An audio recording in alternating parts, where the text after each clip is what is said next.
This show is part of the RetroZap.com podcast network.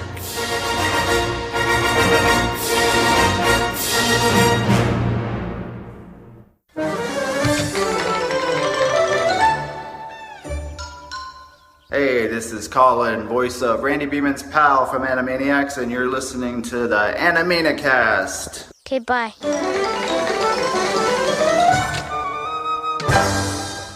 And welcome everybody to a special episode of the Animanicast.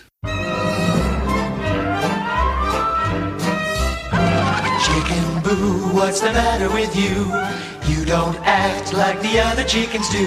You wear a disguise to look like human guys, but you're not a man, you're a chicken boo.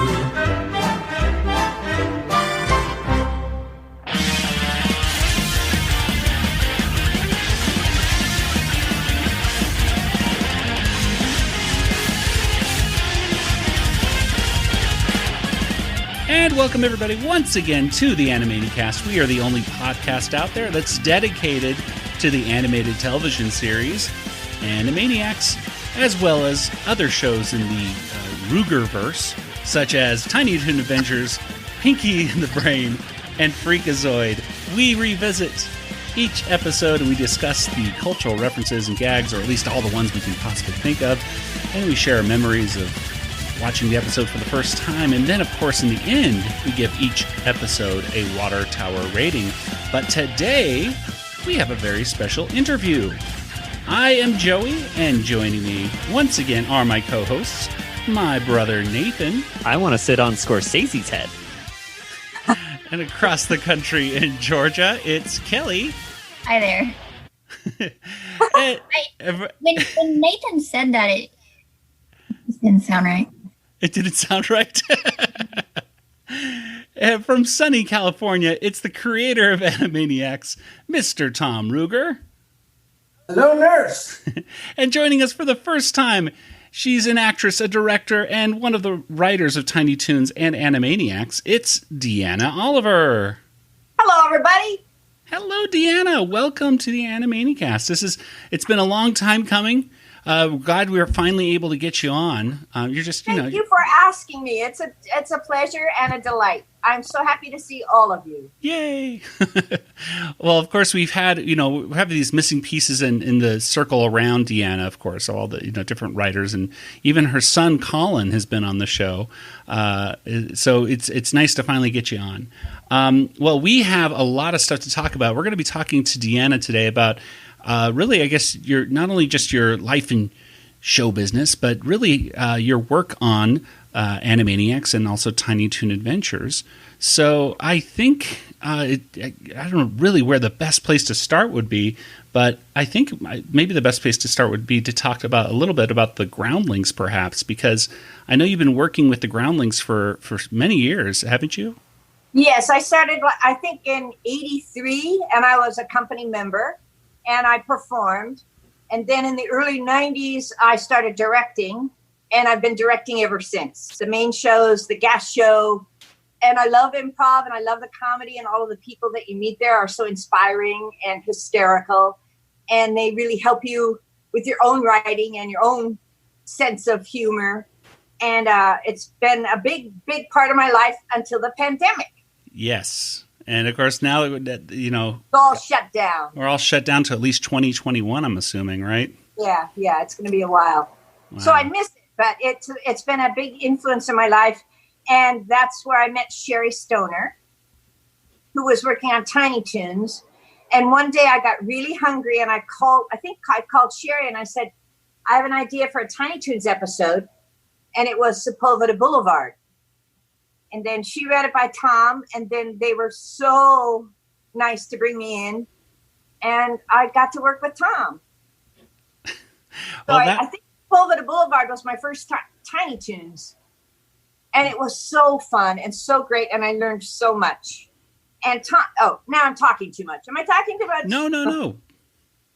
Tom's been my mentor ever since. I've learned everything I know about animation writing and life in general from Tom Ruegger. Yes, it's true. The one thing this is for your listeners. The one thing he always impressed in my mind was write what you see, write what you hear.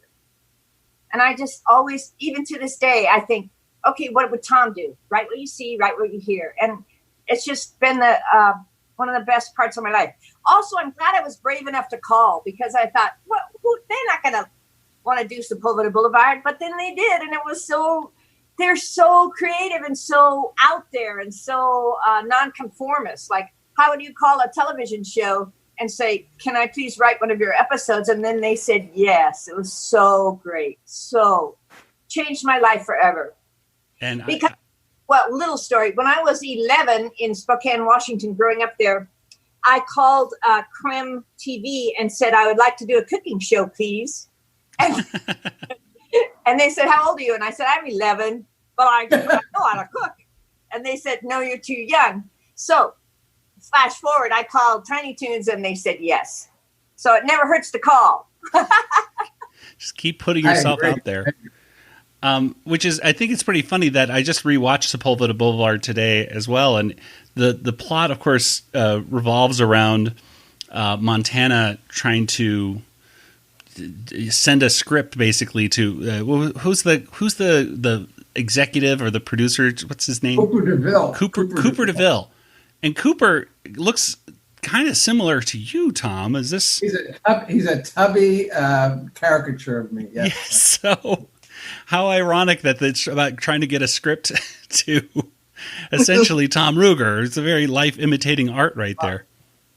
I watched this episode today just because I recalled it being Deanna's first script, Sepulveda Boulevard, Tiny Toons. And I tell you, Deanna, you were way beyond us on a level of understanding comedy and what's funny. You were like on this meta level. And that script, I think, breaks like every sort of fourth wall that ever existed. From the very beginning, it's all these great inside jokes, very sophisticated. I don't think we were that you were definitely a huge comic addition to the gang there. Oh, Tom. I mean, you had all these sort of in-jokes where Montana Max had his own writing business card, a cartoon writer, and it had his name on it, but it had it crossed out. Mike Maltese's name was crossed out. Yeah. And from the very beginning of the cartoon, Montana Max is making comments about that the music in the background is way too loud. It's got too many stings in it. I can't even think. That's me, Montana Max, cartoon writer. How'd I end up here? In the gutter on Sepulveda Boulevard? I'll tell you if you quit with the big music stings already. I mean, it's also, of course, just a brilliant parody of Sunset Boulevard. Yeah. With Elmira playing the Norma Desmond role, and it's just fantastic. It's the cartoons that got small. Don't you think that I'm cute? I recognize that voice. You're Elmira Desmond, star of all those cutesy Toon cartoons back in the 30s. You used to be big. I am big. It's the cartoons that got small. It's her mind that got small. Hampton plays the Eric von Stroheim butler role, and a line that Deanna put in the script, and she has probably used this line on me to make me laugh like every month or so ever since then. So for the last 30 years, she'll just say to me out of nowhere, wipe your feet, wipe your feet. Hampton's standard line. Go on, Madame is waiting. Wipe your feet. Have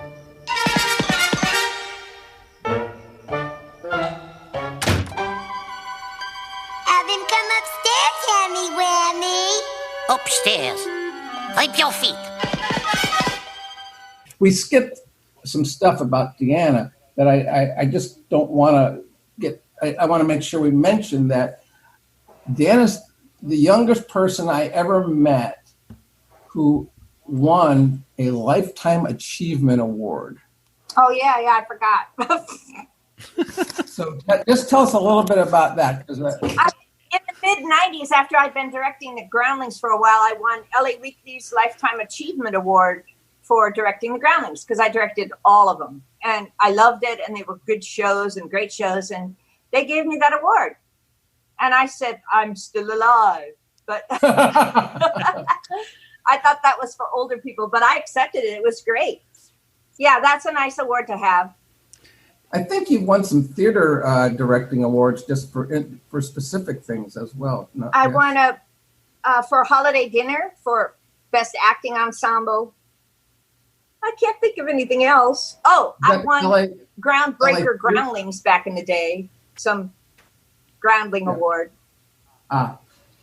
Anyway, very accomplished. And thank you. So when she showed up at Tiny Toons, she definitely brought this really smart comic mind, a new voice to the whole show. And then she turned around and made these really seminal Tiny Toon episodes that impacted the rest of everything we made. I mean, the Grandma's Dead episode is really smart, and it was sort of like creating a sitcom concept for the whole Elmira family.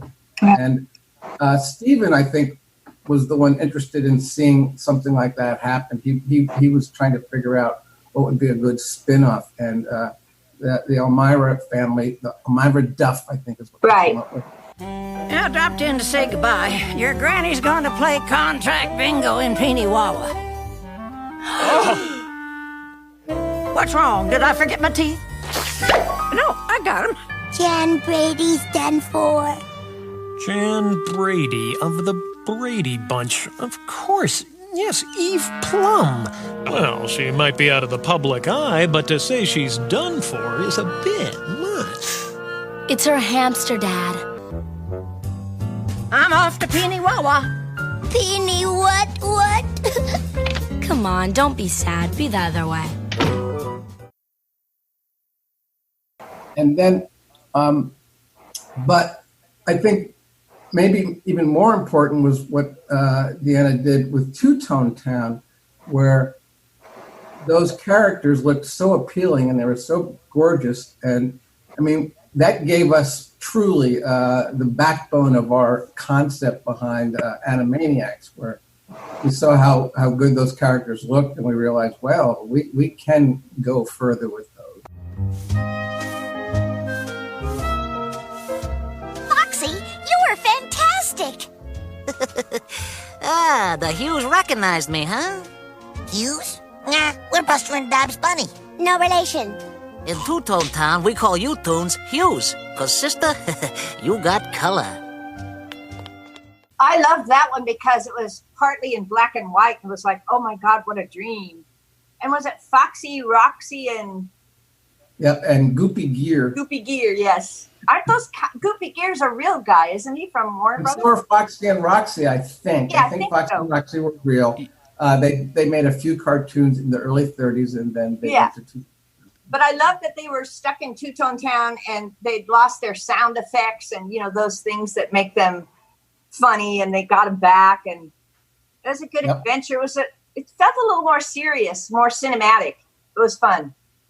Absolutely. And there's, in that particular half-hour cartoon, there's a sequence at the Hollywood Bowl with Buster Bunny dressed as Robin Hood, and I think in the entire Tiny Toons series, it's maybe the best animated sequence featuring classic Looney Tune characters, because Daffy Duck is leading the orchestra and Buster is arriving to take the music back for the two characters. And this sequence is, Yeah, I think that was your idea, Tom. I don't recall that. I knew they were going to steal musical notes, but you said, let's do that. Yeah, that was brilliant. It was beautifully animated. Yeah.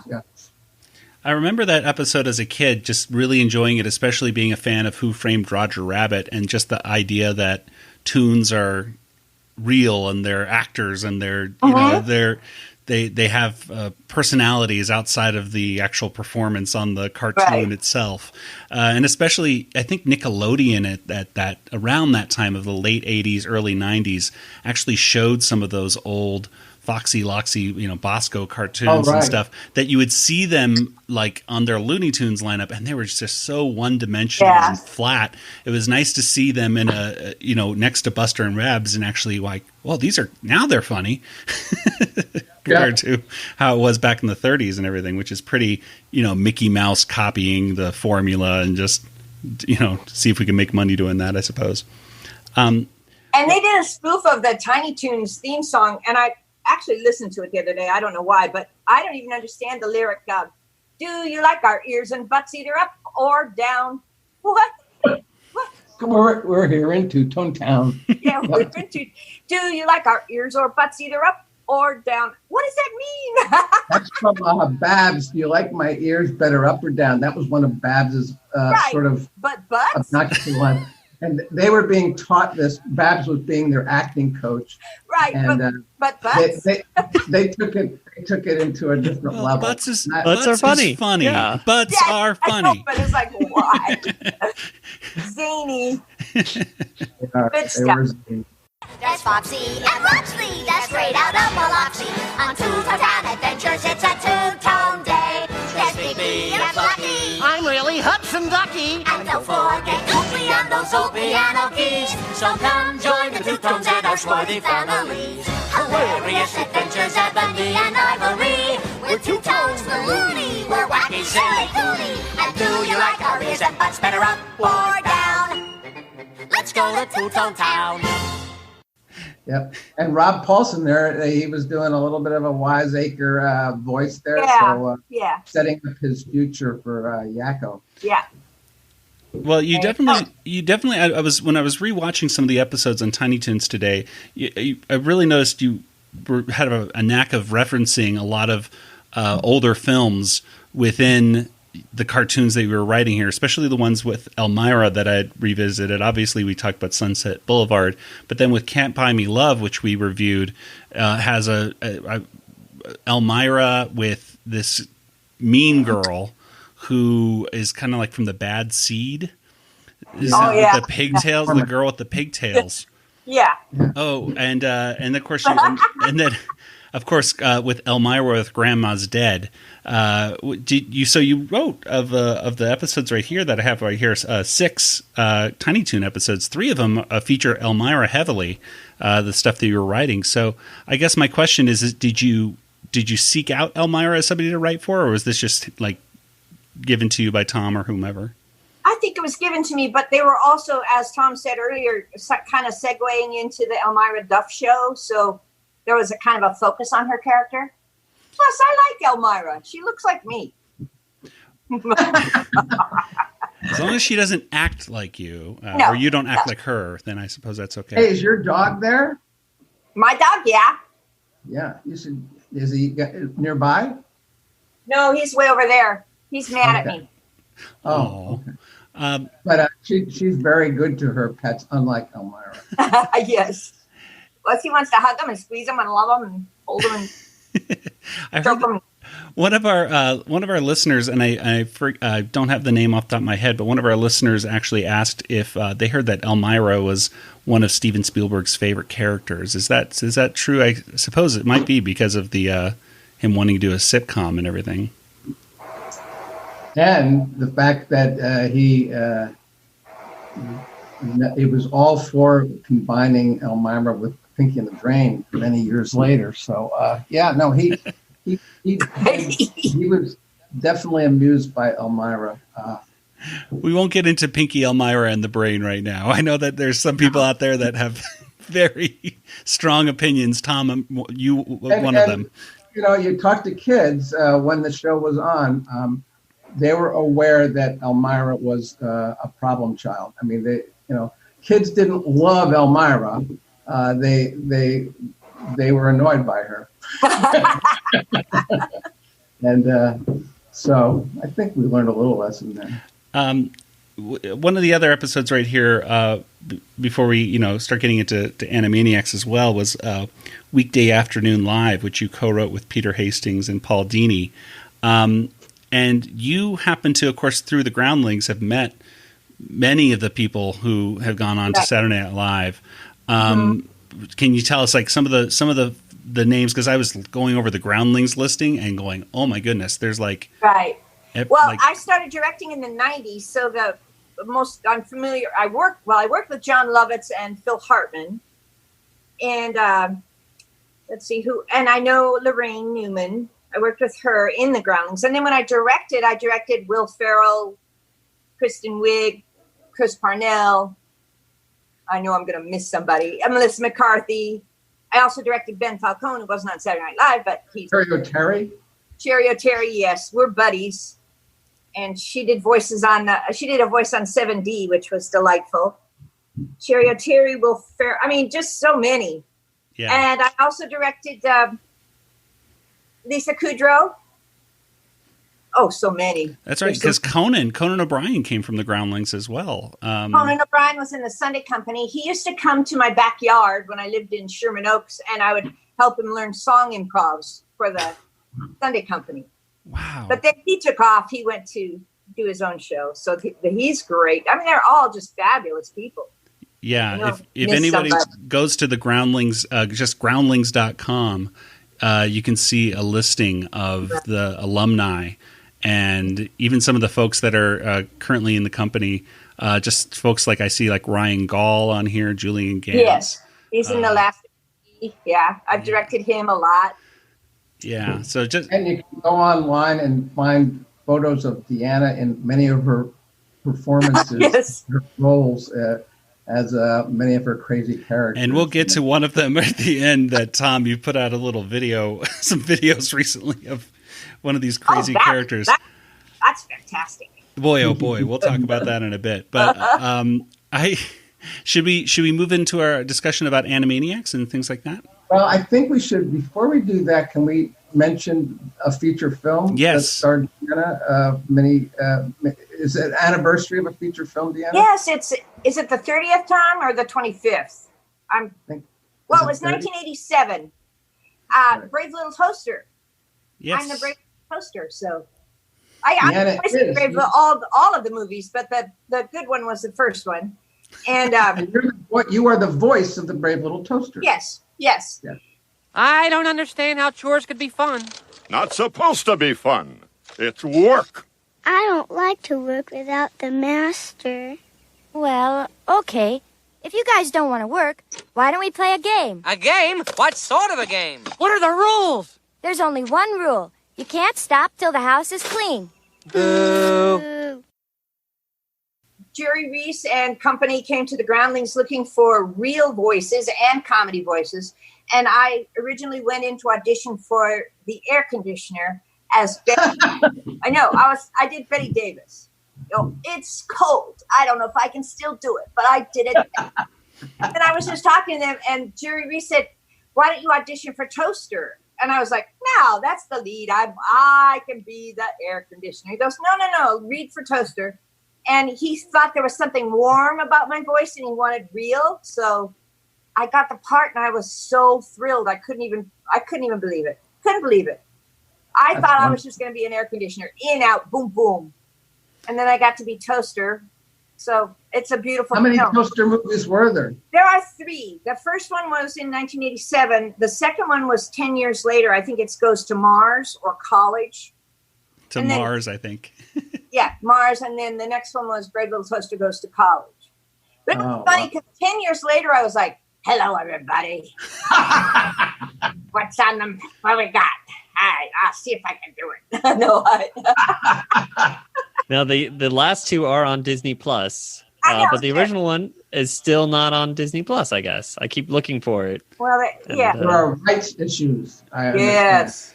Yeah, we're still waiting for certain things like the 7D, I think, is in Japan. 7D as well. But not on Disney Plus has not yet put 7D on there either. It's except unless you're in Japan, which is so. Hopefully, we'll get that as well. But yeah, I know Nathan and Kelly. I don't know about you, but I mean, growing up, we watched The Brave Little Toaster on the Disney Channel like all the time. We loved that. It's like my whole life because like it came out the year I was born. That's so. true. Oh wow! Yeah, a lot of people love that. They grew up with that, and it's a really, really nice film.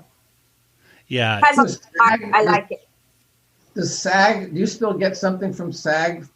Oh yeah, for great. Toaster. I'm One glad. time I got $350 recently. Hey, nice. That's dinner. It goes down. Yeah, it goes down. It's been years.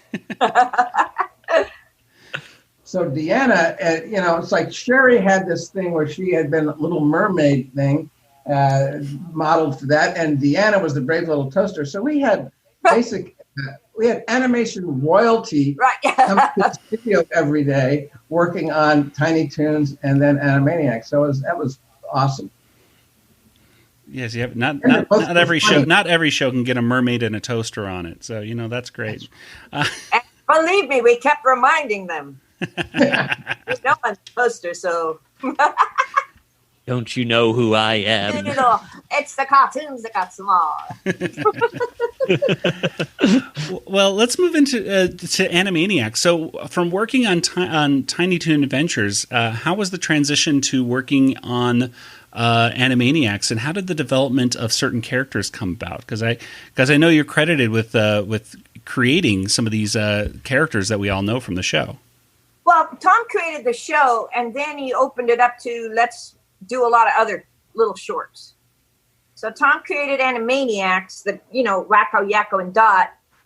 And then, how'd you do that, Tom? You just said, it was so open and free, and you could bring in anything. That's what the joy was. Tom said, bring in any idea you have. And it was so great. And then different people would lobby for different ideas. There was one point where Rita and Runt were lobbying. There was lobbying for them to be the hosts, and it turned out Yakko, Wacko, and Dot took that spot. There was lobbying for different characters, some of whom didn't make it. There were a couple characters that and by the way, Deanna, it's so weird. I just found the development. There it goes. Gekko and Chuck Walla. Now, this is something that Deanna wrote. They are Rocky and Bullwinkle, it says here, Deanna. Gekko is hip, outrageous, pretty pink lizard girl. She's short. She has weak limbs and a large head. She has suction pads on her feet, which she can use to her advantage to defy gravity and cling to walls and cliffs, but which can also get her stuck going nowhere if she panics, she gets nervous or sweats. Then her suction pad glands are activated at the wrong time in the wrong place. She can be impudent, yet lovable, irreverent, yet innocent, smart, and mischievous. She tends to go cross-eyed when under a lot of pressure. Chuck Walla is the large green lizard. Oh boy, his impossibly long tongue is his source of power, and he uses it to help them out of danger, to grab things out of other towns, to lasso the moon, whatever is necessary at the time to help save the day. His weakness is his tail. It can snap off, and it takes time to grow a new one, and he hates to be seen with a stub. He's crazy. He's crazy about Gekko, but she doesn't have time for him. Maybe he disguises himself as a dumb nerd type, but then whirls into tongue boy or epiglottis man. So Gekko and Chuck Walla live in Heat Rash Heights or Point Prickly Heat in the desert, but their adventures carry them to any location in the world, in the universe. The villains are Garf Gopher, think Danny DeVito. He's a silly little evil head who lost his shadow on Groundhog's Day in 1969. He's been bitter ever since. And Rita Rat, think Rhea Perlman. So it was Danny DeVito and Rhea Perlman as the villains. And she's she's the villainous rat with a really big hairdo. Anyway, Isn't that bizarre? Why did we do that? Why did we not? The tongue is a great thing. Yeah, it's a visual. Stretch Armstrong, sit back. You could reach out to the next town for something. Awesome. Anyway, this book I have here is filled with these sorts of things. And I mean, Deanna worked on all sorts of different developments. But one concept that she never got, from what I can see, any credit for and on screen. But the fact is she created Mindy and Buttons. So let's hear, I'd love to hear about that from Deanna, how that. Oh, that was when my sister Kathy was little, she was tied to the house and we had a big dog named Buttons. So originally it was Kathy and Buttons and how she would escape and the dog would have to go and save her and get smashed every time. But we couldn't use the name Kathy, so we just changed it to Mindy. But that's literally how I grew up in the country in Springdale, Washington. My sister harnessed to the house because she was she'd just run away. And the dog would have to go get her. Anyway, and they let us do that. It was your own real life on the screen. How about, wasn't there someone a next door neighbor kid when you were in? That's where we got the voice. Because the next door neighbor kid said, okay, I love you, bye-bye, all the time. Okay, I love you, bye-bye. Hello, I love you, bye-bye. Constant, the high voice neighbor girl. That was her voice. And then Buttons was a big German Shepherd. Oh, that was so cute. Very cute show.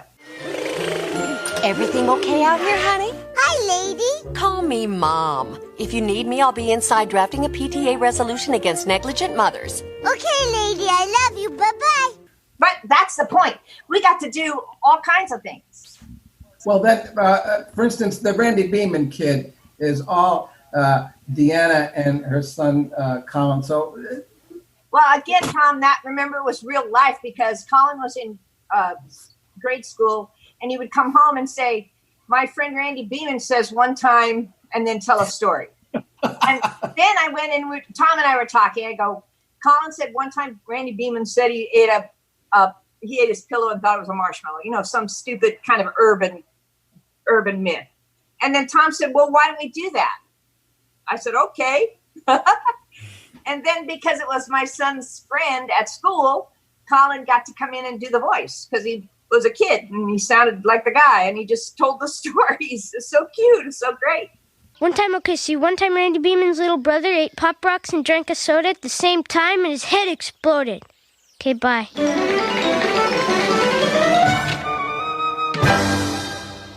They're adorable. They really hold up. And that was really the one of the great things about the Animaniacs show is that we did have the freedom to just like, hey, is this a funny idea? Then let's do it. Yeah. We had no one saying no if we had a decent idea. Now, I did say no, just to sort of bring this all back to the cartoon reality of things. There was a concept Deanna had that I was just kind of reluctant about. I said, I don't even understand that idea, Deanna. So can you tell them about that, Deanna? Which one, baby? The one that we ultimately became a very successful character. Oh, okay. So I said, wouldn't it be funny to have a chicken named Hannibal Lecter? No, what was his name? Hannibal the Cannibal, who was living alone on a mountaintop because he felt so bad about eating eggs. Because he felt like he was cannibalizing his own race. And Tom said, geez, cannibalism? I don't think so. And then he became like a Boo Radley guy who dressed up in disguise so that he could be a human guy and infiltrate any situation. And that was Chicken Boo. But no, that started out as a cannibal chicken who lived alone on a mountaintop. So right. Thank God Tom steered me in the right direction. No, but I didn't. But then, so she came in finally said, okay, it's Chicken Boo, and he dresses up in different disguises. And he thinks he wants to pass as a human. So I said, what do you mean he's a 6-foot tall chicken? And I said, no. No, I don't, that doesn't sound like it makes any sense. And so Chicken Boo was not in the show. Right. And So Deanna would come in. Now, what was the first Chicken Boo that ever got made, Deanna? Chicken Boo Rishnikov. Yeah. So she kept coming in with these different little ideas. She'd be talking about something else. She'd be pitching like a Read It and Run or right. Yakko Wacko and Da. And then she would sneak in something about, she'd tell a story about a ballet dancer. I said, no, what? And it turns out he's a chicken, a giant chicken. And I said, yeah, stop. No, that was about 10 weeks of that. But she was relentless. Yes, she wouldn't give it up. And it started really making me laugh. And I said, okay, you win. Honestly, Chicken Boo is here today thanks to the perseverance and creative comic genius of Deanna Oliver. But it was also funny to see Tom squirm. Because you would say, well, what if he's like a Davy Crockett kind of chicken? And he'd go, get out of here. Then finally, I can't remember, you finally said, I thought you just did it to get me out of your hair. Like, just go write it. Oh, yeah, I got Chicken Boo. And then you wrote a theme song for him. Yeah. And it turned, honestly, Chicken Boo, he is going to stay. He will come back someday. I think. He's important. Warner Brothers finally. I understand the animators like Chicken Boo because it was kind of a formula. Like they could come up with, he's a ninja. Turns out he's a chicken. It's so fun. Warner Brothers finally made an official Chicken Boo T-shirt. By the way, I've seen it in a few online places. I have one. Sherri Stoner sent me one. I can't remember what it says. I think it just says, I'm not a man. I'm a Chicken Boo. Yeah. There's definitely a fan base for Chicken Boo. Some of our listeners, when I said that you were going to be on the show, Deanna, they said that Drew right here, for example, says, just thank you for Chicken Boo. Mitch, who as well, just said thank you for Chicken Boo. He's one of their favorite characters. And Drew, and so the Boo came from Boo Radley. Okay. But Drew has a follow-up question with that. Is there any deep reason why he wants to be part of human society? No. It started out as Campbell. No, I used to say it was about racism because you think of him as fine, but then you discover he's not, what we all are, and then you don't like him suddenly. So that's how you. Yeah. They love him. They love him. He's a genius on every level, in every way of life, in every labor he does. And yet then when they realize he's made of chicken meat and feathers, they suddenly turn on him. And it made no sense. It's wrong. He's still good. Mm-hmm. Yeah. But once they find out he's not what they want him or thought him to be or one of them, he's an other. So that's why. I mean, it's a little deep, but it's basically just comic. Right. That is it. I know. I know. We've kind of. I think Nathan Kelly. We've kind of alluded to that as well in some ways of trans rights and things like that, and how today we hear, people are accepted up until the point, like you were saying, Deanna, when they're outed. I think he identifies as a human. Exactly. But then it's not right to go, well, you're not what we thought you were, so get out of here. And they boot him out of town. He's a chicken! A chicken! Oh! Ah! It's true! He is a giant chicken!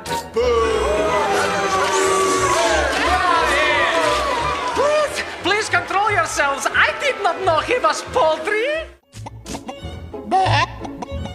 You are the worst dancer I have ever seen! Yeah. There's many different Chicken Boo cartoons. I'm just going to go to Nathan Kelly and Tom, even as if you want to join in. I'm going to list off the ones that Deanna is credited as writing, and then you could tell me which one you think is the best and why. Okay? Yeah. So we have Chicken Boo Rishnikov, of course, the ballet one. We have Davy Omelette, which is of course, Davy Crockett. With a fight in a bar. I'm born in a chicken coop. The Good, you ever did see. What? Keep going. The Good, the Boo, and the Ugly. The yes, the big kiss, of course, which I remember that was one of the in the promos quite a bit. They kept showing for the watch Animaniacs premiering on Fox, and they would always show the woman going, "I kiss chicken lips," and I remember going, "Ooh, I got to check out this show Animaniacs where a woman's going to kiss a chicken." Let's see, we have Katie Kaboo, General Beauregard. Jingle Boo, which I think Colin is actually in that Colin's one as in well. that one, yeah. Yeah, and Kung Boo. A giant chicken! Kung Boo and the Chicken Who Loved Me. So many great ones right there. Let's see. Kelly, which one of those would your favorite be? Well, that's the one I would have chosen if you hadn't mentioned Kung Fu. Yeah. I thought you were going to say that one, because Kelly's a huge Karate Kid fan. Nathan, if you were to pick, which one of those do you think it stands out for you? Well, my favorite Katie Kaboom is Katie Kaboo, but I think the Chicken Who Loved Me, just the whole 007. Yeah. I wanted to see that as a spin-off cartoon. Just show Chicken Boo as 007 like the entire time. That one I thought had legs. Yeah, that one could go for an hour. Yeah, definitely. And Tom, I don't know. You have a personal favorite of? Yeah, I'd probably go. I don't know why. Good, the Boo, and the Ugly. I like a lot. Yes, that's my favorite. Good, the Boo, and the Ugly. Especially all those shots, right from the film, right from the Good, the Bad, and the Ugly, and the music, and the standoff, and people running and diving in barrels and.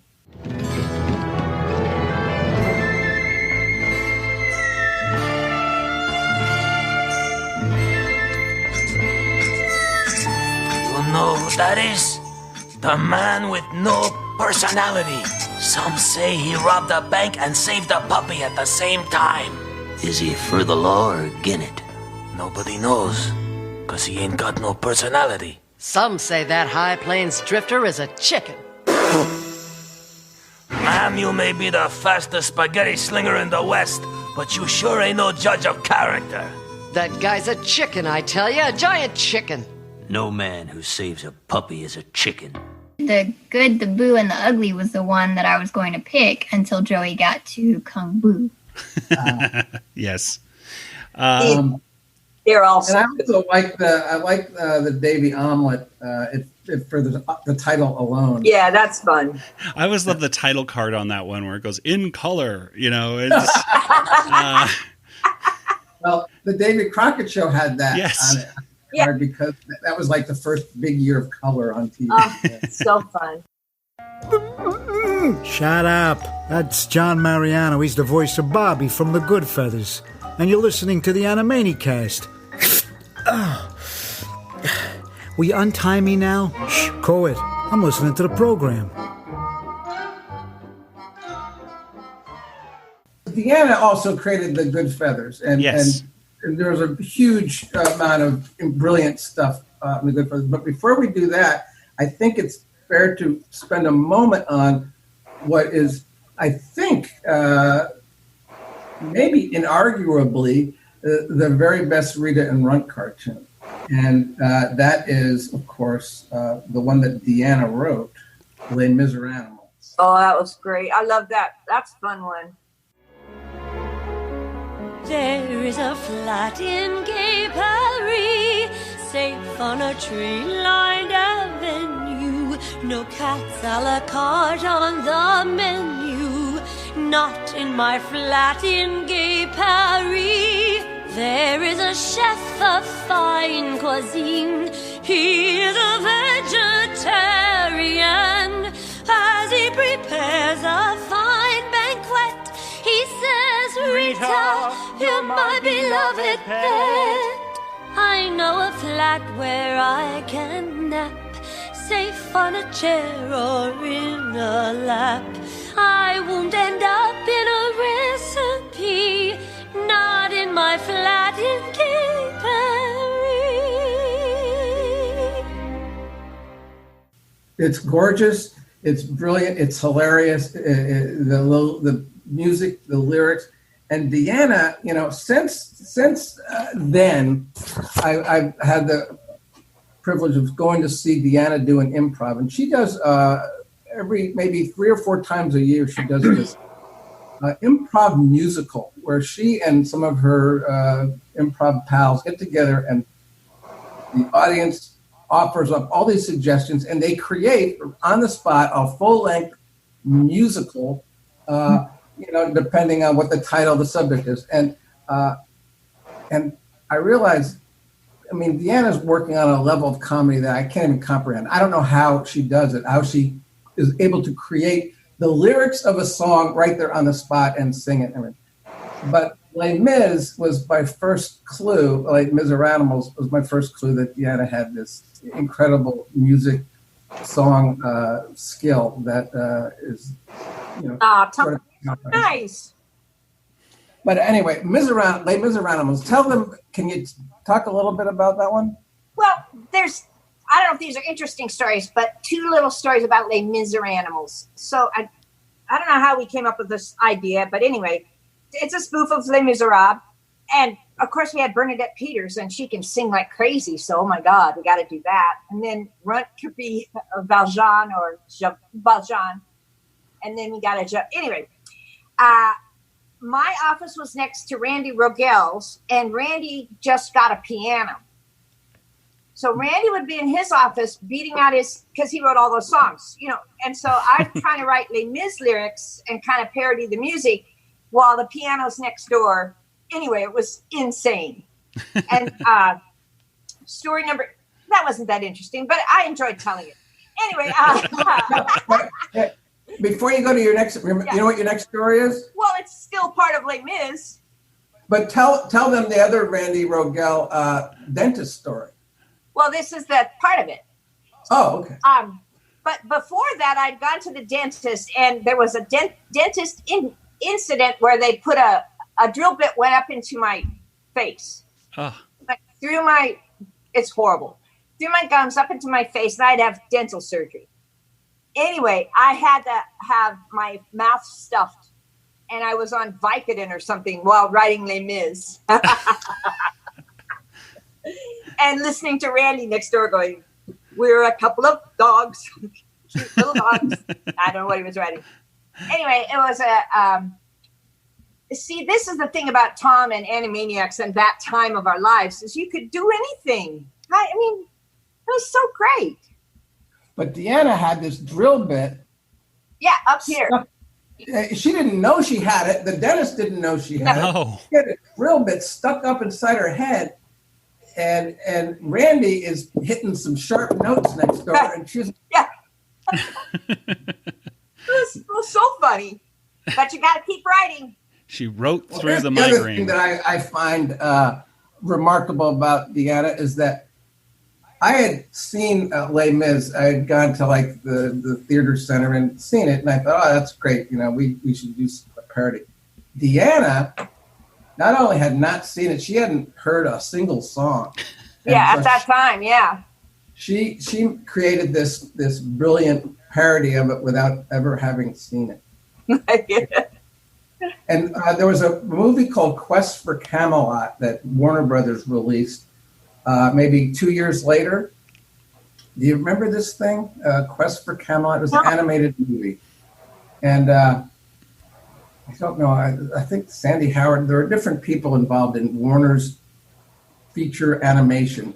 And I was invited over there, and I think Eric Idle maybe did voices on it or something. And they really didn't want me anywhere near it, but they talked about was how great Deanna's Les Mis was, that episode. They said, "Oh, if our movie could be as good as that cartoon, we'd be in great shape." And I said, "Well, Deanna's, she's over there. Here's her number." And they had already paid for their script. They had already used up their entire budget for the script. So. Oh, well, next time. And Quest for Camelot wasn't popular because of that. If she was only on. There you go. Yeah, they needed her. Quest for Camelot, I don't even know what it was about. I mean, Camelot, but I don't know much. It was about an hour and a half, I think. Zing. Oh. Hello! Well, of course, your other, you wrote a few of the Rita and Runts, and even some of the ones that were off-brand really for Rita and Runt, such as Kiki's Kitten, I think is one that really stood out. Yeah, I like that. It stood out for us just because it was so silly compared to the other Rita and Runts.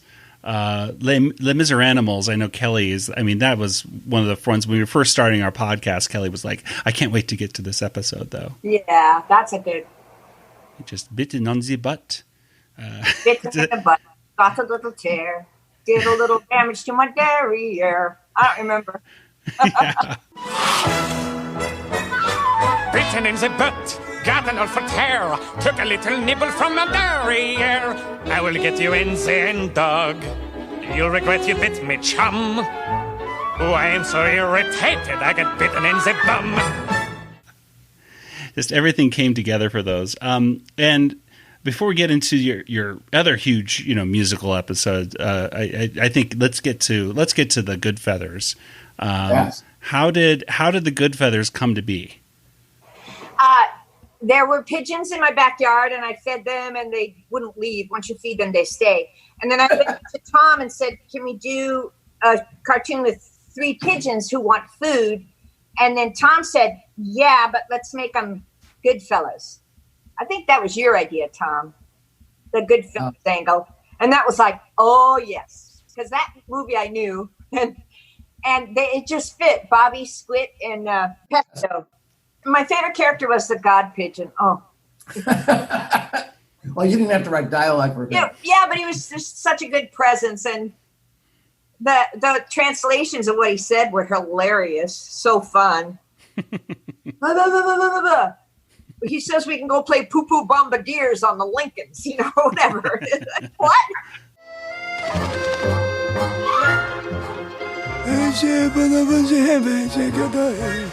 The God Pigeon, Sally, wants to know who you are. I'm Squit. Squit? What kind of a name is that? It's a stupid one, that's what. Squit. And I just want to give credit to Greg Reyna, who directed a great number of the Good Pigeon Good cartoons. Pigeons, yeah. And he and his crew did an awesome job on that. Yeah. And then Spielberg got involved. He's the one that said you have to do the birds. Oh, right. Shot boys. for shot, he said. Oh, shot for shot. That was one of his notes. Because I had turned in a draft of the birds. And he goes, "No, I want this to be the movie, Alfred Hitchcock's movie, shot for shot." Like an hour and a half long segment. Yeah. I don't think we achieved that, Deanna. Right. That's why we had the scene with Tippi Hepburn running and the pigeon was on her head. And it was just, that was hard, actually, the boys. That was a hard one to make because, you can't cover all that bird action. No, he wanted shot. That was hard, but it was still fun, but boys. We're gonna be stars. We're gonna be somebodies. I don't know, Bobby. You can't just walk on a set with no experience and expect to be hired. This is Hollywood, Squid, land of no reality. So keep your reality checks to yourself, you demented ding-dong. The whole Scorsese's head thing, Spielberg got a huge kick out of that. Yeah. That I think that really sealed the deal. Spielberg officially loved the Good Pigeon when he brought in Scorsese's head. We want to perch on Scorsese's head. We want to stay here on the rooftop. We don't. We'd like to perch on Scorsese's head. Why can't we perch on Scorsese's head? Goodfeathers perch on Scorsese's head. Sparrow should perch on Scorsese's head. On the rooftop we get lots of sunshine. No one to perch on a clothesline. Up here we have a bird's eye view. Humans drop food by the statue. We'd like to perch on Scorsese's head. Why can't we perch on Scorsese's head? Goodfeathers perch on Scorsese's head. We're gonna perch on Scorsese's head.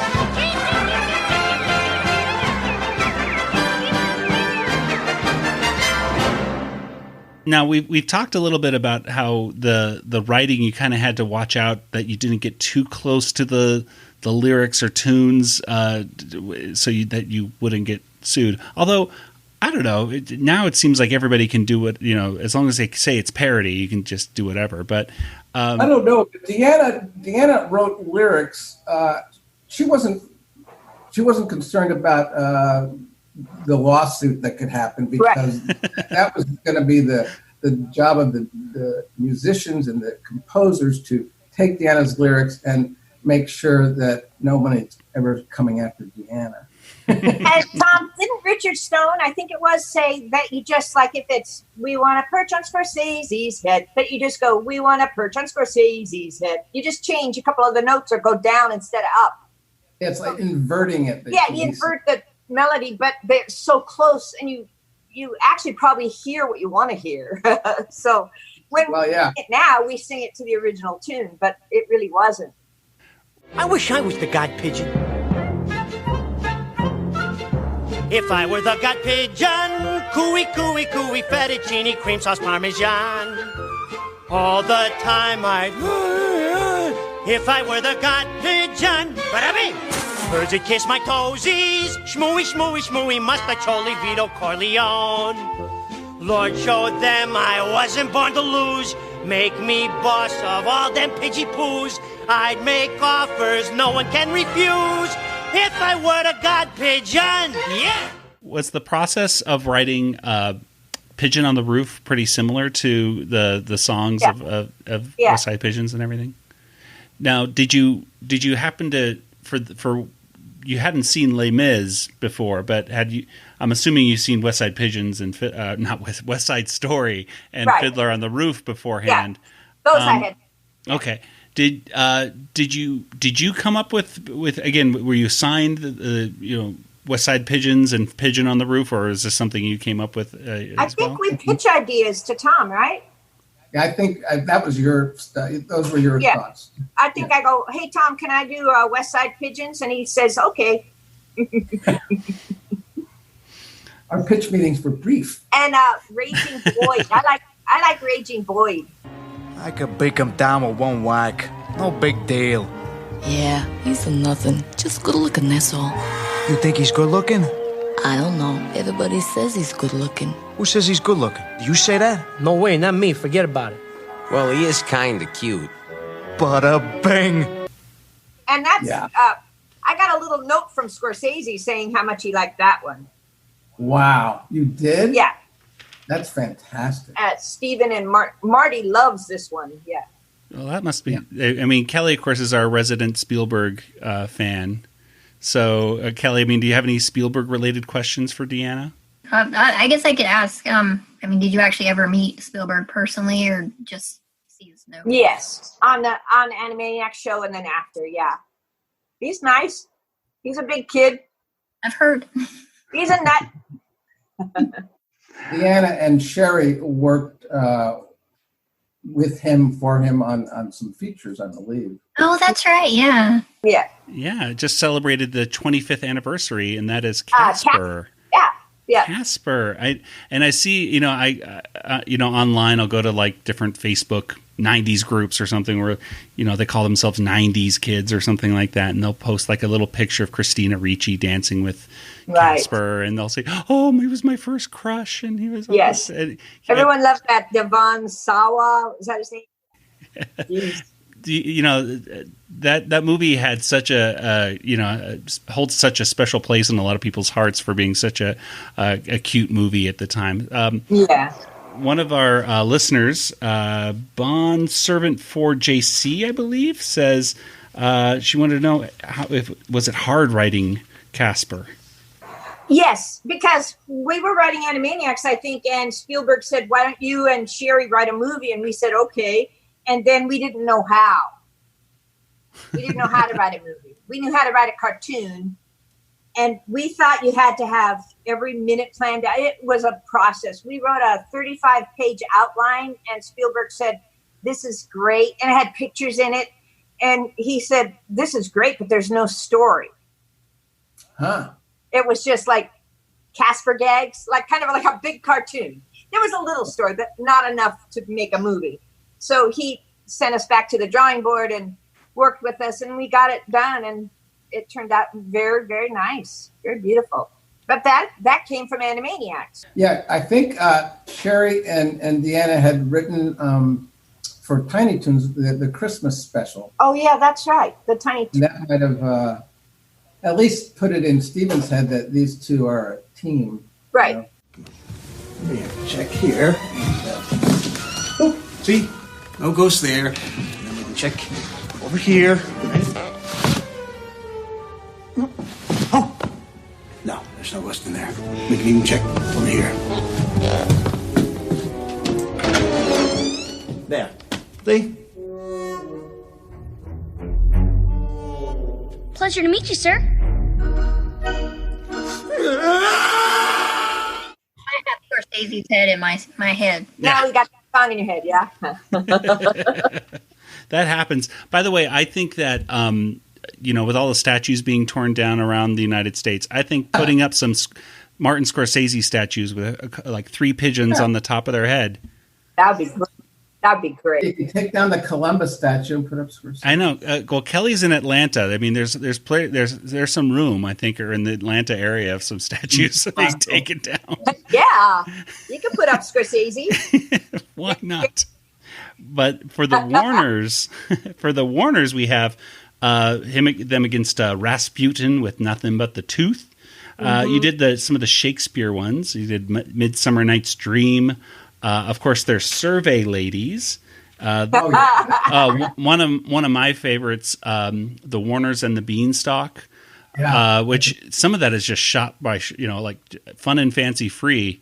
There's a shot or two in Warners and the Beanstalk where I'm like, oh my gosh, that's the exact same thing going up the stairs and everything that I saw with Mickey. And, of course, with Macbeth. So you did a couple of the Shakespeare adaptations and some really good ones right here. But I think the one that stands out for people is for Survey Ladies. Tell us a little bit about how that cartoon came to be. And you actually even voiced one of the Survey Ladies, Irma, I think. Well, we used to have maybe half hour to an hour lunch break, and there was a mall next door to the offices, so we'd go to the mall, and every time we went to the mall, someone would step out saying, would you like to take a survey? And we're in a hurry, so we don't have time to take a survey. I don't want to take a survey. And they'd still chatter after you. And it happened so many times that we decided, let's just make this crazy. Then it became about beans. Speaking of beans, we should have made them Goya beans. We would today. George went eating Goya beans. Do you like beans? Do you like? All of a sudden, the beans becomes a political question now. Do you like beans? Right. Becomes who you're going to vote for. This is interesting. It kind of turned it on its head, because usually the Warner Brothers were doing the annoying, but in this one, it was, we got to get away from these women. It was so fun. Do you eat beans? Do you like George Wendt? Do you like George Wendt eating beans? Would you eat beans with George Wendt? Like, what are we talking about? We just sort of improvised. Would you like to take a survey? Okay. Do you eat beans? Would you like to see a new movie starring George Wendt? Do you eat beans with George Wendt? Would you like to see George Wendt eating beans in a movie? Do you eat beans at George Wendt movies? Would you like to see George Wendt in a bean-eating movie? How many beans do you eat at George Wendt bean-eating movie? How many bean-eating movies have you seen with George Wendt? It's not that we wouldn't like to take your survey. It's more like we'd rather have dental surgery. If you were a bean, what kind of bean would you be? Wait, we're not finished. You'll have to start over now. The whole George Wendt thing, it was just total improv right there. That was just like, that is such a silliest thing. I remember as a kid, Dad, who's George Wendt? Would you like to see a movie starring George Wendt eating beans? Yeah, we were just going off. But the fact is that these survey people weren't talking about beans and George Wendt. No. But their surveys were almost that absurd and most ridiculous. They were ridiculous and relentless, and they would not leave us alone, and they'd keep asking questions. And after we politely say, no, we don't have time for a survey. No, thank you. No survey today. That's okay. But do you ever shop at whatever, the Zone? Do you go in the Zone? What about the Zone? You like the Zone? We don't want to give a survey. Please leave us alone. And it was every day. And you'd get at the top of the escalator and look down and you'd look around. No survey ladies. We're free. Let's go. And somehow you get to the bottom and shoom, there they are. Would you like to take a survey? Oh my God. That's something that kids today don't know. I mean, I remember when Nathan and I would go to the mall, we'd see those survey ladies at our mall, and we wanted to be. Yeah, I'm like, oh, someone wants to know what I think about things? They would never ask the kids. They would never ask the kids because of, I'm sure, legal ask stuff. Adults who are in a hurry and don't have time for surveys. Exactly. The kids that are totally ready to talk to an adult about random, stupid stuff, they won't talk to. But yeah, I mean, not only. So that's something that, kids today will never really understand because, it was not only do they not visit malls anymore, but I mean, these were like pop-up ads in human form, essentially. Now we're just closing out survey ladies all over our computer screen. There you go. It's a new world. Yes. Well, let's see. I think we just have a few last questions just about the writing process and stuff. Let's see. Nathan, Kelly, what questions do you have? Okay. So this one, Deanna, I have a question from Demanth the Captain. D-Man the Captain. There we go. So he says, I once heard that the Gekko started life as a scrapped character for the series. Is that true? No. What? No. Gekko and Walla. Tom and I are working on a film about them today. I don't see how they could have got a hold of Gekko and Walla. I mean, have you tried pressing charges or anything? No, because I did write about a Gekko, so you can now, Deanna. You can cite some of the things like IMDb that IMDb says it.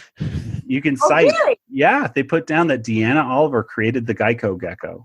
So you should. True. What the hell? I didn't know that. You're missing out on some serious money here. Yeah. I need cash from those people. I support her in her pursuits. Tom, keep those development papers so that we can have proof in court.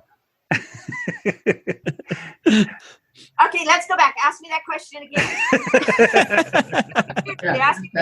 Yeah, go ahead. Okay, so this is from D-Man the Captain. Deanna, I once heard that Gekko started life as a scrapped character for the series. Is that true? Yes. All right. Put it in. Kelly, what question? Do you see any questions on there that you'd like to ask? Yes. From SCMAC Peter, SC Mac Peter, maybe. Is it hard to come up with ideas, and how do you get out of writing in a corner? It's not hard to tell your listener to take improv, because then you learn to say yes and to your own self, which means all ideas are great. They're just ideas. It's words on a page. So you're not afraid anymore. Because if you're afraid to say, oh, Gekko and Walla is a terrible idea, I'm not even going to say it. It might be a terrible idea, but you have to just keep, the more you say them, something's going to hit. Does that make sense? Am I saying that right, Tom? And improv helps you get over that judging of yourself. Oh, that's a bad idea. No, just and that frees your mind. That's my point. Go ahead, Tom. Yes and term, because that's really, give us an example of yes and, or in other words, whatever gets said before, you say yes and. Right. So you say, Tom and I'll do it. It'd be funny if there was a skunk and she smelled good all the time. Yes, and there was a really disgusting hog, but smelled pretty too. And so they got together and made a perfume store. Keep going. This is great. Let's write this down. No. But you just say that. I got a perfume store. You don't judge yourself, and then you write all that down, and then you pick out your best ones. But if you stop yourself and you say, "Here's a bad example. There's a smelly pig, and he's kind of down in the dumps," and the other guy says, "Nah." Yeah, you don't. So the key is not to reject the stuff. Right. Yeah. To accept it and move on. Yes. And this is in your own writing process I'm talking about. Like if you're in a room and you have to pitch to a studio exec, that's different. But even then, Write down your ideas. The worst thing that could happen is they go, I don't want to do Gekko and Chuck Walla, but what else you got? That's okay. Got to have a million of them. But if you're in your room and you're saying, that's bad, I don't like that, oh, that's not good enough, you're just going to go watch TV. You know what I mean? And Deanna's, she teaches improv and is a director of improv, but the whole concept of yes and is really at the base of improv. Right. And this goes into kind of a question here from Elaborate Sunma 1, who says, from what Tom Ruegger said, you have millions of ideas for segments in Animaniacs. Was there any ideas that you pitched that you wish got made over others? And kind of a related question from Pierce Murphy, what's the funniest idea that never made it to air? No, Tom's a genius, and he picked the right ones. Yeah, no, everything gelled together. You pick the right ideas, and you allowed them to flourish, and allowed us to come up with more ideas. And the idea of mine that didn't make it to the show, it's genius. I don't understand. It was called Baby Maze, where I had babies in diapers just trying to make it through a maze. And there was no story, just babies crawling through a maze. And Tom said, no. And if that had been in the show, we would have had movies and toys. I know. And you can't see me when you just do the recording, but I'm kidding. I can't think. Were there live action babies? Yeah, live action babies in a cartoon. That I would like to see. I'd like to watch. Grab a bunch of babies but and put them in a maze. But that was all it was, Tom, for 30 seconds. Yeah. And then it would say, Baby Maze. Yeah. Next week on Baby Maze. Like Puppy Bowl, because it's just puppies pushing a football around. Yeah, hey. I think it's doable. On today's show, we're preparing shish kebab. Meet Bob. Dogs and cats and big fat monkeys and mice, cooked in butter, served with gerbils and rice. Gonna grab some pets today. In the kitchen, let's all play. This may offend you. It's pets on the menu. Yum! Join us now and taste some meat that's sweet.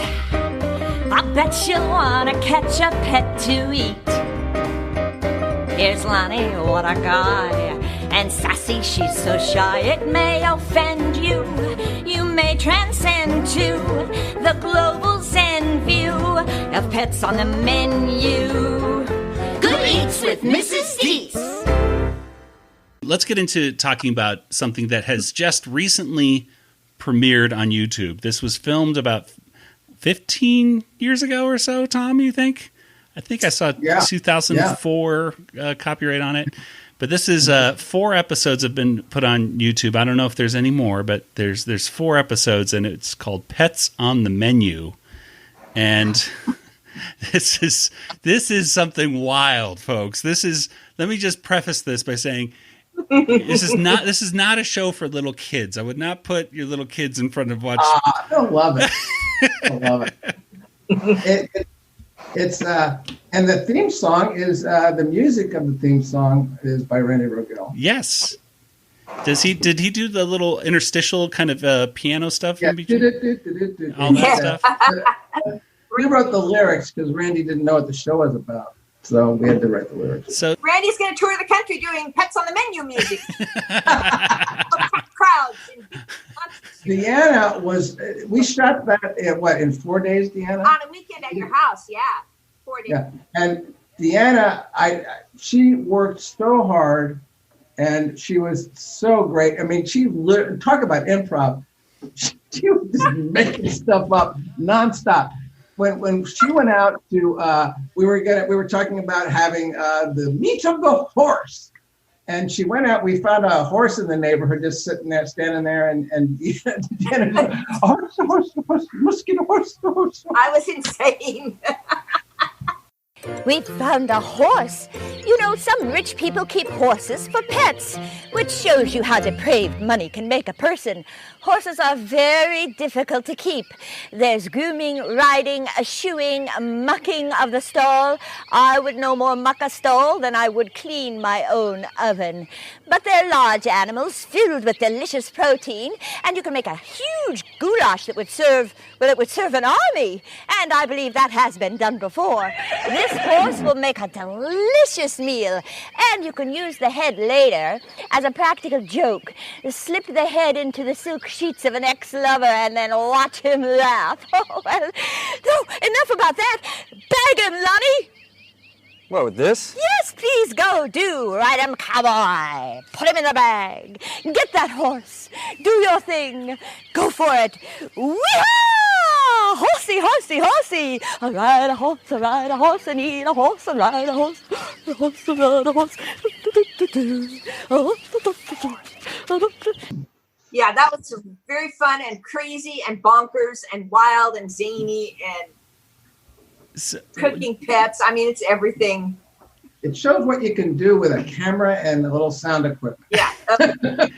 Now, Tom, when you were making this show, it also features, and I forget the actress's name, but she ended up being on Big Brother. I think on a. Janelle. Yeah. The Sassy turned out. She wound up to be like a major winner on Big Brother, Deanna. Oh, I did not know that. Yeah. I wondered what happened to her. I think we spelled her name wrong in the credits. Oh. Well, she's very much a ditzy kind of, at least Hello Nurse had some brains going on. Sassy, I don't think has any stuff going on, unfortunately. As a character, Janelle herself does, but yes. Sassy was very much not creative in the craft corner. No, she. And really kind of very, very pretty and wanted to be discovered. So that's why she. But Tom, there was one scene in the kitchen and she was babbling about something, and I think I broke character because I said, I love her, I really do. I mean, it was out of character and sarcastic. No, I love her, I really. It was like talking to you because I didn't know what she was saying. Lonnie, there's a scene where Lonnie is pantomime milking a gerbil, I think. Right, yeah. That was very funny. Yeah, so funny. So, it's like this Pets on the Menu, now it says National Lampoons at the front of it. I guess my question is, was this being made for National Lampoon, or was it was made for National Lampoon? They I guess, did they pay us anything, Deanna? I don't think they did. What's that? Did they pay us anything? You paid me. I don't think they paid you. Not much. I mean, it was for National Lampoon had a college, like closed circuit college channel that went out to colleges that signed up for it. But beyond that, that's where the shows were shown. Okay. On that little sort of network. And beyond that, this is it. This is the premiere. The show because I've seen the episodes, and I would probably say that the show it reminded me a little bit of Mad Magazine in a sense. I mean, I've never really read National Lampoon or anything, but it did feel like college humor, Mad Magazine, just insanity going on, just with Deanna, like how you with Mrs. Dietz, like going, ooh, just literally flying, jumping through the door. Here we go. And then she spent a month up in Chino, at the correctional facility in Chino, and I'm back. I'm back. Oh, so fun, Tom. Thank you. I'll tell you, it makes me laugh. I remember when we made it, and I went back to New Jersey, and I showed it to my parents, and my dad, who's a big dog and cat lover, he said, well, I think you should go back to making cartoons. All the pets, the quote-unquote pets that are apparently cooked are all obviously stuffed animals and everything like that, that it's very much... Also, notice, Lonnie always said I couldn't do it. Yes, Lonnie, whenever Lonnie's told to go kill this animal, and then he comes back and he couldn't do it. He's never killed a pet. No pets were killed. No, that's right. I watched all 4, and it clearly we definitely did not even insinuate that we were killing. Yeah, a little bit with the horse, maybe. But that was so cartoony. The meat of the monk. There's a lot of other insinuations going on, especially with the thingy or whatever with Nicholas Hollander. The organ grinder. Yeah. Gosh. So this is it's all available. Joke. I didn't get it until now. You can watch all these episodes. They're over on Tom. Tom, you just started up your YouTube page recently. Yes, please sign up because it's embarrassing to have so few followers. So. Yeah, so that's a Cartoonatics on YouTube. And we'll have the link in our show notes and everything like that so that people can check that out. Hi, this is Slappy Squirrel, and unfortunately, you're listening to the Animanicast. We have the reboot of Animaniacs coming out.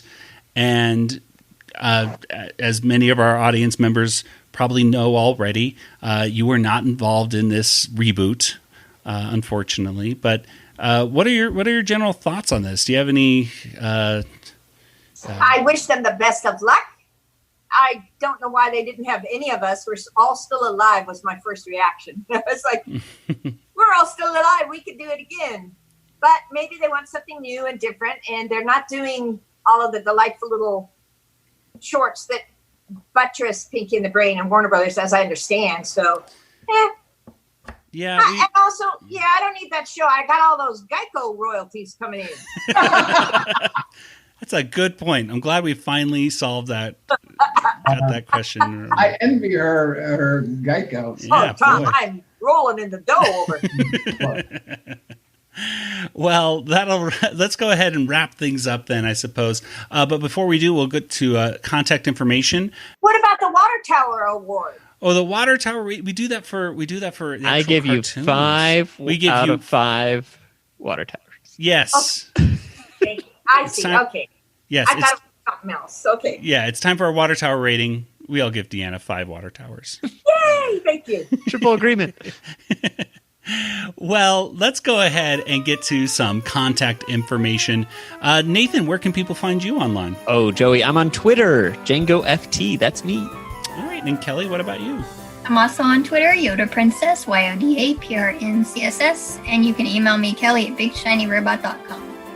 And of course, Tom, we all know that you're on Twitter, you're on Instagram, you got your YouTube page, and of course you got Cartoonatics.blogspot.com, where you can see some behind the scenes stories and pictures and stuff like that in the archives. It's a great resource for any Animaniacs fan. You should be proud of that, Tom. It's good stuff. It's not Gekko. And of course, Tom can be found at Tom. Do you still have your job putting the shopping carts away at Albertsons, or is that on the weekends? That's where the big tips are. Okay, good. All right, and Deanna, as for yourself, where can people find out more information about the Groundlings, or just get in contact with you? I think on Instagram I'm Deanna _Oliver _director. Ooh, well, we'll have to definitely make sure we follow you there. Yeah, I'm not on Twitter. Facebook, you're on Facebook. I'm on Facebook as Deanna Oliver. Yep. Facebook. Okay. And I think that's it. Well, in 2021, when the Groundlings is back in operation and everything, I'll have to make sure that, at the very least, Nathan and I stop by. Yeah, stop by. Check out his show. It's a little easier for us being in the West Coast area. It's a little harder for Kelly on the other side of the country, but we'll do what we can, because we gotta see everything in person and check out the Groundlings finally after all these years. Yes. So great time. It's a good show. Usually great shows. Yeah. Fantastic. Great. Well, that'll do it for today's episode. So for Nathan, Kelly, Tom, and Deanna, this is Joey saying good night, everybody. Good night, everybody. Good night, everybody. Wipe your feet. Good night, everybody. This podcast is not endorsed by Warner Brothers or Amblin Entertainment and is intended for entertainment and information purposes only. Animaniacs, Tiny Toon Adventures, Freakazoid, the Warner Brothers logo, all names, pictures, and sounds are registered trademarks and or copyrights of their respective trademark and copyright holders. All original content of this podcast is the intellectual property of the Animanicast unless otherwise indicated. Wipe your feet.